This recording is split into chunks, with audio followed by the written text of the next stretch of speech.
One Piece Chapter 1148 Ranya is about the ultimatum given by the dagger of the Holy Knight Summers to the elder statesman Jarul, forcing the latter to become a puppet to the celestial dragons, and to show Elbap's loyalty, he must set fire to their history.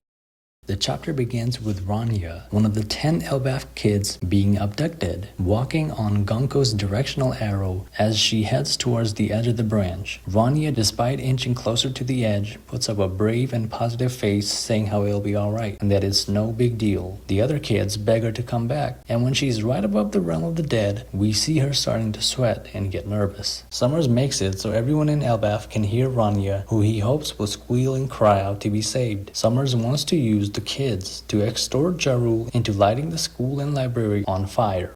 Personally, I would burn the library and the school down if it meant Ranya's safety, because she is just the most precious kid in Elbaf. But as the audience, we know that the Holy Knights plan to kidnap the kids to marry Jua as part of their secret mission. So Summers is probably going to kidnap her even if the Giants don't listen to his demands.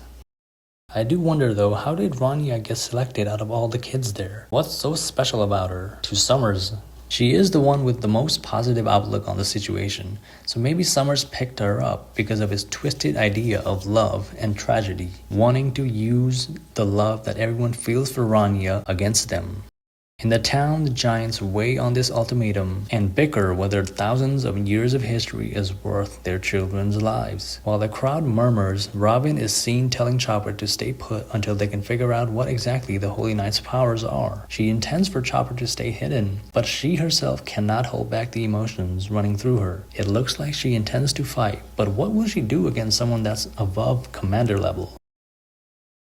We see Nami yell at Summers for taking innocent kids hostage, but Summers looks at them like insects, which opinion shouldn't matter. Nami tries to make them feel bad, but they really don't care because they're celestial dragons, and we know how the celestial dragons are. In fact, Summers is absolutely ecstatic and joyful seeing all of the people desperately cry out and plead for the kids' safety.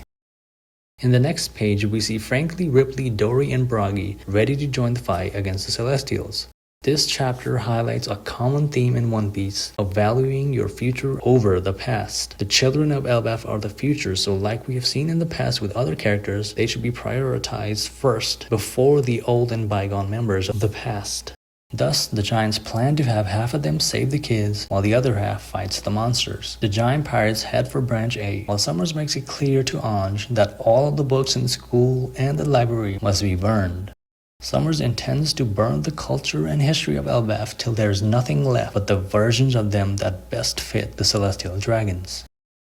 Out of Saul's hair, Robin attacks with Cyan Fleurs and smacks Summers and knocks him over. Just as he realizes who Robin is, more arms pop up on him and break his body apart. Robin's attack did do damage to Summers, judging the blood around him, but not enough to take him out completely because Summers immediately fixes himself up to shape, as Robin remembers Saul saying how they're immortal. Summers gives Jarul 20 seconds to make a decision before he pushes Ranya off, but Robin attacks him again, this time lunging herself at him. She bear hugs him and jumps off the platform.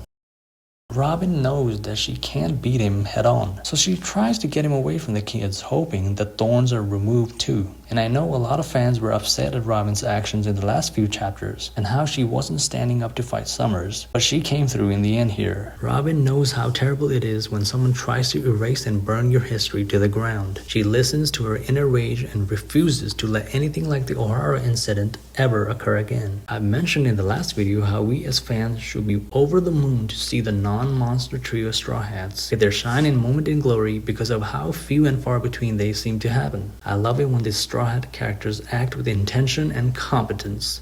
Summers admires Robin's ingenuity, but when he retaliates, Robin's body looms out of existence to reveal a clone. Robin successfully duped Summers and rescued her crew, but Summers' voice rings on still. Somehow his body stays connected to the tree as he counts down to 1. Ranya makes her feelings known to the whole of Elbaf. She says how much she loves the school and that it is where all of her friends are. She learned an important lesson at the school: to not cause trouble for others or to do things that make them upset. Rania would rather fall off the branch than to lose the school and library because it would make everybody else sad. And you just knew when Rania was introduced as this innocent, cute girl with a bright smile, you just knew that Oda would have her do something that would make us feel some type of way. She really is wise beyond her years because what she's saying is the honest truth. Elbaf is an old country with a rich deposit of knowledge, customs, and history. This history and culture of thousands of Elbaf giants mean a lot to the country of Elbaf, and letting that go for one kid doesn't seem right in Rania's eyes. She weighs the value of the decision like a true elder, which makes her that much more lovable and precious. She cries out and says that she'll be okay because she's one lucky girl, so everything will turn out fine.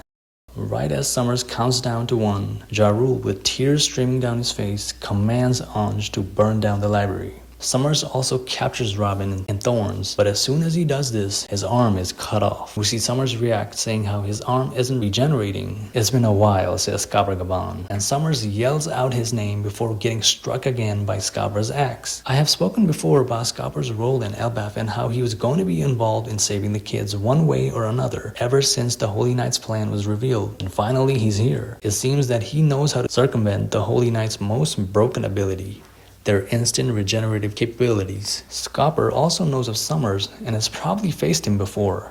Perhaps in God Valley. If you remember, around 40 years ago, the Roger Pirates fought rocks at God Valley, which is where the Holy Knights partook in a manhunt competition, with Garling being the victor. You can assume that Scopper was there with Roger at God Valley, so that could be where he last fought Summers. Summers is also old enough to have been there, and judging from Summers' reaction, he is terrified of Scopper. So who knows what Scopper must have done to him last time they fought. But how exactly is Scopper damaging Summers and negating this instant regen? It's probably not advanced Conqueror's Haki related, because we've seen Luffy fight the Gorosei and Egghead and nothing seemed to work then. It's probably more technique based. Maybe it's relating to another form of Haki, or maybe it's not Haki related at all. Maybe it's specific to the individual Holy Knights rather than a one advanced Haki size fitting all. In any event, Scopper is showing again why he was the left hand man of the Pirate King, and getting more fights of people from that era is always going to be exciting. And that's it for the chapter. You guys let me know your thoughts in the comments down below, and where do you think we'll go from here? Is this the end of Summers the God Knight as a threat to the Straw Hats, or does he have something more up his sleeve? Let me know, and I'll see you all in the next video. Peace.